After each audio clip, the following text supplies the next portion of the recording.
ಕಾರ್ಮಿಕರ ಸಂಘಟನೆಯಾದ ಸಿಐಟಿಯುಗೆ ಸೇರಿದ ಮೀನುಗಾರರ ಶ್ರಮಿಕರ ಸಂಘಟನೆ ಮತ್ತು ಕರ್ನಾಟಕ ದಲಿತ ಸಂಘರ್ಷ ಸಮಿತಿ ಅಂಬೇಡ್ಕರ್ ವಾದದ ನೇತೃತ್ವದಲ್ಲಿ ಮಾಡ್ತಿರೋದಕ್ಕೆ ಒಂದು ಕಾರಣ ಇದೆ. ಯಾವಾಗೆಲ್ಲ ಸಿಐಟಿಯು ಆಗಲಿ ದಲಿತ ಸಂಘರ್ಷ ಸಮಿತಿ ಆಗಲಿ ಬೀದಿಗಿಳಿಯುತ್ತೆ, ಅವರು ಒಂದು ಜಾತಿ ಒಂದು ಮತ ಅಥವಾ ಈ ಪಂಗಡಕ್ಕೆ ಸೇರಿದವರು ಆ ಪಂಗಡಕ್ಕೆ ಸೇರಿದವರು ಅಂತ ಪ್ರತಿಭಟನೆ ಮಾಡೋದಿಲ್ಲ. ಇಡೀ ಕರ್ನಾಟಕದಾದ್ಯಂತ, ಇಡೀ ಭಾರತದಾದ್ಯಂತ ಕಾರ್ಮಿಕರ ಮತ್ತು ದಲಿತರ ಹೋರಾಟದ ಇತಿಹಾಸವನ್ನು ನೋಡಿದರೆ ಅದು ಸಮಾನತೆಗಾಗಿ, ಭಾರತದಲ್ಲಿ ಪ್ರಜಾಪ್ರಭುತ್ವದ ರಕ್ಷಣೆಗಾಗಿ ಮತ್ತು ಸಂವಿಧಾನಿಕ ಬದುಕುವ ಹಕ್ಕಿಗಾಗಿ ನಡೆಸುವ ಹೋರಾಟಗಳಾಗಿವೆ. ಯಾವ ಹೋರಾಟವನ್ನು ಒಂದು ವರ್ಗದ ತಮ್ಮ ಹಿತಾಸಕ್ತಿಗಾಗಿ ಈ ಎರಡೂ ಸಂಘಟನೆಗಳ ಮಾಡಿಲ್ಲ. ಹಾಗಾಗಿ ಈ ಘಟನೆಯನ್ನ ನಾವೇನು ಶೇಖ್ ಅಯೂಬ್ ಅವರ ಮೇಲೆ ಏನು ಹಲ್ಲೆ ಆಗಿದೆ, ಈ ಘಟನೆಯನ್ನ ಒಂದು ಮತದವರ ಮೇಲೆ ನಡೆದ ಘಟನೆ ಅಂತ ತೋರಿಲ್ಲ ಮತ್ತು ಇದು ಒಂದು ಪ್ರಕರಣ ಅಂತ ನಾವು ಮಾಡ್ತಾ ಇಲ್ಲ. ಇದನ್ನ ಹೇಳಲಿಕ್ಕೆ ಒಂದು ಕಾರಣ ಇದೆ. ಯಾಕಂದ್ರೆ ಈ ಹಲ್ಲೆಗೂ ಮತ್ತು ಈ ಹಿಂದೆ ನಡೆದ ಹಲ್ಲೆಗಳಿಗೂ ಒಂದು ರಾಜಕೀಯ ಸ್ವರೂಪ ಇದೆ. ಅದನ್ನ ಈಗಾಗಲೇ ಬೇರೆ ವಿವರಗಳನ್ನು ನನ್ನ ಸಂಗಾತಿಗಳು ಹೇಳಿರೋದ್ರಿಂದ ಆ ರಾಜಕೀಯ ಸ್ವರೂಪ ಏನು ಮತ್ತು ಅದು ಹೇಗೆ ನಮ್ಮ ಇಡೀ ಸಮಾಜಕ್ಕೆ ಮಾರಕವಾಗಿದೆ ಅಂತ ನಾನು ನಿಮಗೆ ತಿಳಿಸಲಿಕ್ಕೆ ಇಷ್ಟಪಡ್ತೇನೆ. ಈಗಾಗಲೇ ಇನ್ನೊಂದು 15 ದಿವಸ ಕಳೆದ್ರೆ ಒಂದು ವರ್ಷ ಆಗುತ್ತೆ.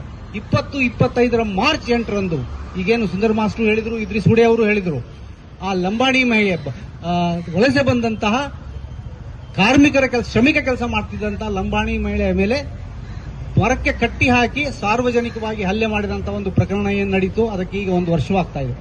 ಆ ಪ್ರಕರಣದಲ್ಲಿ ಏನಾಯಿತು ಅಲ್ಲಿಯ ವಿವರಗಳನ್ನು ನೋಡಿ.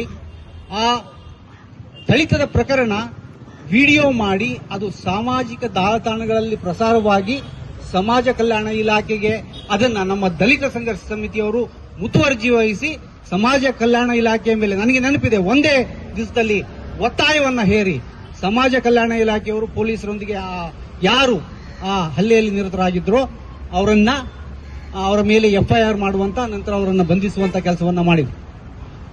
ಈಗ ಮಾಡುವಾಗ ನಮಗೆ ಬಹಳ ನೋವಿನ ಸಂಗತಿ ಇತ್ತು. ಯಾಕೆಂದ್ರೆ ಅಲ್ಲಿ ಯಾರು ಹಲ್ಲೆಗೆ ಮುಂದಾಗಿದಾರೋ ಅವರೆಲ್ಲರೂ ಕೂಲಿಗಾರ ಮಹಿಳೆಯರೇ ಆಗಿದ್ರು, ಅವರೆಲ್ಲರೂ ಕೆಳಗೆ ಜಾತಿಯ ಬಡವರೇ ಆಗಿದ್ರು. ಆದರೆ ಕಾನೂನಿನ ಕೈಗೆತ್ತಿಕೊಂಡ ಕಾರಣ ದಲಿತ ಸಂಘರ್ಷ ಸಮಿತಿ ಮುಂದೆ ನಿಂತು ಆ ಕೇಸನ್ನು ದಾಖಲಿಸುವ ಹಾಗೆ ಮಾಡಿದ್ರು. ಆ ಕೇಸನ್ನು ದಾಖಲಿಸಿದ ನಂತರ ಒಂದು ದೊಡ್ಡ ಪ್ರತಿಭಟನೆಯನ್ನ ಮೀನುಗಾರರ ಸಂಘದ ಹೆಸರಿನಲ್ಲಿ ಮಾಡಲಾಯಿತು.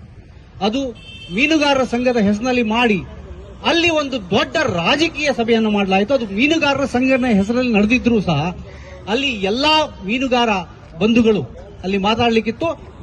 ಕಾಂಗ್ರೆಸ್ ಪಕ್ಷಕ್ಕೆ ಸೇರಿದ ರಮೇಶ್ ಕಾಂಚನ್ ಅವರು ಪಕ್ಷದ ವತಿಯಿಂದ ಹೋಗಿರಲಿಲ್ಲ, ಅವರು ಮೀನುಗಾರರ ಸಮುದಾಯದಿಂದಾಗಿ ಅಲ್ಲಿ ಮಾತಾಡಲಿಕ್ಕೆ ಹೋದಾಗ ಅವರ ಮೇಲೆ ಮುಗಿ ಬೀಳುವಷ್ಟು ಒಂದು ದೌರ್ಜನ್ಯ ಮಾಡಲಾಯಿತು. ಮತ್ತು ಆ ಸಭೆಯಲ್ಲಿ ಮಾತಾಡಿದ ಮಾಜಿ ಮಂತ್ರಿ, ಯಾರು ಕಾಂಗ್ರೆಸ್ ಸರ್ಕಾರದಲ್ಲಿ ಎಂಎಲ್ಎ ಸ್ಥಾನವನ್ನು, ಮಂತ್ರಿಗಿರಿಯನ್ನು ಗಿಟ್ಟಿಸಿಕೊಂಡ, ಆ ನಂತರ ಪಕ್ಷಾಂತರ ಮಾಡಿ ರಾಜಕೀಯ ಅವಕಾಶಕ್ಕಾಗಿ ಕಾಯ್ತಿರುವಂತ ಒಬ್ಬ ಮನುಷ್ಯ ಅಲ್ಲಿ ಮಾತಾಡ್ತಾರೆ, ಈ ಮಹಿಳೆ ಮೇಲೆ ಹಲ್ಲೆ ಆಗಿದ್ದು ಏನು ತಪ್ಪು, ಆಕೆ ಕಳ್ಳಿ. ಇವರು ಸಂವಿಧಾನದತ್ತವಾಗಿ ಮಂತ್ರಿ ಆಗಿದ್ದವರು, ಅವರೇ ನೇರವಾಗಿ ಆ ಹೆಣ್ಣು ಮಗಳ ಮೇಲೆ ಕಳ್ಳಿ ಅಂತ ಆರೋಪ ಮಾಡ್ತಾರೆ ಸಾರ್ವಜನಿಕ ಭಾಷಣದಲ್ಲಿ. ಆಕೆ ಕಳ್ಳಿ, ಆಕೆಗೆ ಹಲ್ಲೆ ಮಾಡಿದ್ದೇನು, ಕೈಯಿಂದ ಹೊಡೆದದ್ದು, ತಲವಾರಿಂದ ಹೊಡೆದದ್ದ. ಒಬ್ಬ ಮಂತ್ರಿ, ಒಂದು ರಾಜಕೀಯದಲ್ಲಿರುವ ವ್ಯಕ್ತಿ, ಒಬ್ಬ ಮಂತ್ರಿಯಾಗಿದ್ದವ, ಶಾಸಕನಾಗಿದ್ದವ, ಇವತ್ತು ಮತ್ತೊಂದು ಸಾರ್ವಜನಿಕ ಹುದ್ದೆಯನ್ನು ತಗೊಳ್ತಿರುವ ಈ ರೀತಿಯನ್ನ ಮಾತಾಡ್ತಾನೆ. ಮತ್ತು ಅಲ್ಲಿ ಮಾತಾಡಿದವರೆಲ್ಲರೂ ಸಮಾಜ ಕಲ್ಯಾಣ ಇಲಾಖೆ ಕೇಸು ದಾಖಲಿಸಿದೆ ಅಂತ ಅದನ್ನೊಂದು ಇಡೀ ರಾಜಕೀಯ ಕಾರ್ಯಕ್ರಮ ಮಾಡಿದ್ರು, ಕಾಂಗ್ರೆಸ್ನ ವಿರುದ್ಧ ರಾಜಕೀಯ ಕಾರ್ಯಕ್ರಮ ಮಾಡ. ಆದರೆ ಪ್ರಶ್ನೆ ಇದ್ದದ್ದು ಅದು ಕಾಂಗ್ರೆಸ್ನ ರಾಜಕೀಯವೂ ಅಲ್ಲ, ಬಿಜೆಪಿಯ ರಾಜಕೀಯವಲ್ಲ, ಅಲ್ಲಿ ಹಲ್ಲೆಗೊಳಗಾದ ಮಹಿಳೆಯ ಬಗ್ಗೆ ಮತ್ತು ಹಲ್ಲೆ ಮಾಡಿದವರ ಮನಸ್ಥಿತಿ ಬಗ್ಗೆ. ಹಲ್ಲೆ ಮಾಡಿದ ಮನಸ್ಥಿತಿ, ಅವರು ಯಾವ ರೀತಿ ಮನಸ್ಥಿತಿ ಮಾಡಿದ್ರು, ಯಾರು ಅವರಿಗೆ ಹಲ್ಲೆ ಮಾಡಲಿಕ್ಕೆ ಧೈರ್ಯವನ್ನು ಕೊಟ್ಟರು. ಇವತ್ತು ಯಾರು ಮಿಥುನ್ ಕರ್ಕೇರನ್ ಅವರು ಹಲ್ಲೆ ಮಾಡಿದ್ದಾರೆ, ಅವರಿಗೆ ಆ ಧೈರ್ಯವನ್ನು ತುಂಬಿಕೊಟ್ಟವರು ಯಾರು?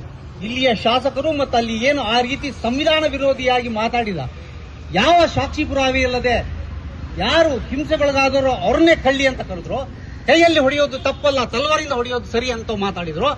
ಇಂತಹ ರಾಜಕೀಯದಲ್ಲಿರುವ ವ್ಯಕ್ತಿ ಎಲ್ಲ ಮೀನುಗಾರರಿಗೂ, ಬೋಟ್ನ ಮಾಲೀಕರಿಗೂ, ಅಲ್ಲಿ ಕೂಲಿ ಮಾಡುವವರಿಗೂ, ಅಲ್ಲಿ ಯಾಲಾಮ್ ಹಾಕುವವರಿಗೂ, ಪ್ರತಿಯೊಬ್ಬರಿಗೂ ನ್ಯಾಯ ಸಿಗಬೇಕು. ಸರಿ, ನ್ಯಾಯ ಸಿಗೋದಾದ್ರೆ ಎಲ್ಲಿಂದ ಸಿಗ್ತದೆ? ಕೇಸುಗಳು ದಾಖಲಾಗಬೇಕು, ಪೊಲೀಸರು ಅಲ್ಲಿ ಬರಬೇಕು, ತನಿಖೆ ಮಾಡಬೇಕು. ಅಲ್ಲಿ ತನಿಖೆ ಮಾಡದಿದ್ರೆ ಎಲ್ಲರೂ ಸೇರಿ ಪ್ರತಿಭಟನೆ ಮಾಡಬೇಕು. ಅಲ್ಲಿ ಜಾತಿ, ಮತ, ಬೋಟ್ ಮಾಲೀಕ, ಕೂಲಿ ಕೆಲಸದವರು ಅನ್ನೋದಿಲ್ಲ. ಅಲ್ಲಿ ಅನ್ಯಾಯ ಆಗ್ತಿದ್ರೆ ಎಲ್ಲರೂ ಸೇರಿ ಐಕ್ಯವಾಗಿ ಹೋರಾಟ ಮಾಡಬೇಕು. ಆದ್ರೆ ಈ ಐಕ್ಯತೆ ಪ್ರಜಾಪ್ರಭುತ್ವದ ರೀತಿಯಲ್ಲಿ ನ್ಯಾಯ ಕೇಳುವ, ಪ್ರಜಾಪ್ರಭುತ್ವದ ರೀತಿಯಲ್ಲಿ ಅಲ್ಲಿ ಶ್ರಮಿಕರಿಗೆ ಬದುಕಿನ ಹಕ್ಕು ಕೊಡುವುದು ಅವರಿಗೆ ಬೇಕಾಗಿಲ್ಲ.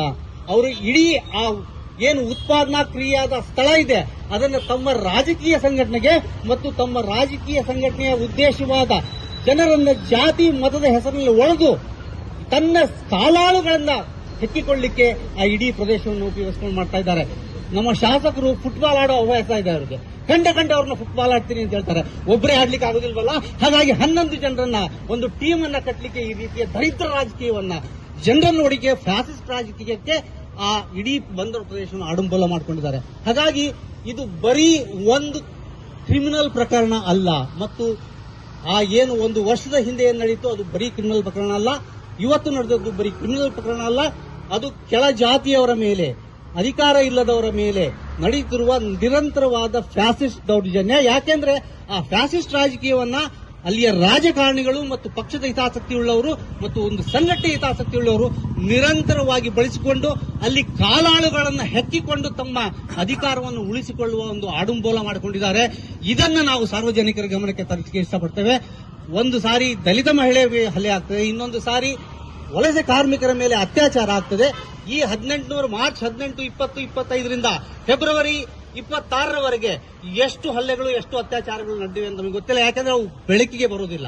ಈ 2 ಪ್ರಕರಣಗಳು ಬೆಳಕಿಗೆ ಬಂದಿವೆ. 2 ಪ್ರಕರಣಗಳಿಂದ ಸಂಘಟನೆಗಳು, ಒಂದು ಶ್ರಮಿಕ ಸಂಘಟನೆಗಳು, ದಲಿತ ಸಂಘಟನೆಗಳು ನಿಂತಿವೆ. ಇದು ಬಂದಿದೆ.